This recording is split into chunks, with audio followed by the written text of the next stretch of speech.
Un'apnea notturna, un principio di asfissia, forse dovuto alla posizione in cui la piccola stava dormendo nel letto, tanto da andare in arresto cardiaco. Il dramma in via Trevignano a Montebelluna, dove la piccola di casa, una bambina di 17 mesi appena, è stata colta da malore. La bimba ha smesso di respirare, i genitori disperati hanno allertato i soccorsi. Erano le 7:45. Gli operatori del SUEM 118, arrivati con ambulanza e automedica, sono riusciti a far ripartire il cuore della piccola e a stabilizzarla, decidendo l'immediato trasferimento della paziente in elicottero a Padova, dove è stata ricoverata in cardiologia neonatale, ma le condizioni restano gravissime. Una tragedia che ovviamente ha colpito la nostra comunità. Io mi permetto semplicemente di portare la mia personale vicinanza, ma anche la vicinanza di tutta la città alla famiglia in questo momento, soprattutto quando riguarda una persona in tenera età come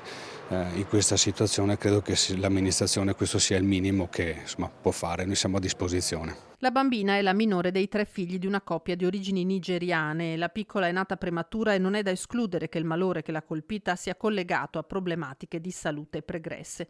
Il quadro è estremamente delicato, occorrerà capire se e per quanto tempo al corpicino sia mancato l'ossigeno e quali conseguenze ne possano essere derivate. Noi tutti speriamo che la situazione ovviamente si evolva in modo solo ed esclusivamente positivo, rimaniamo nelle mani del Signore, quindi io rinnovo il mio abbraccio alla famiglia nella speranza che tutto si risolva nel migliore dei modi.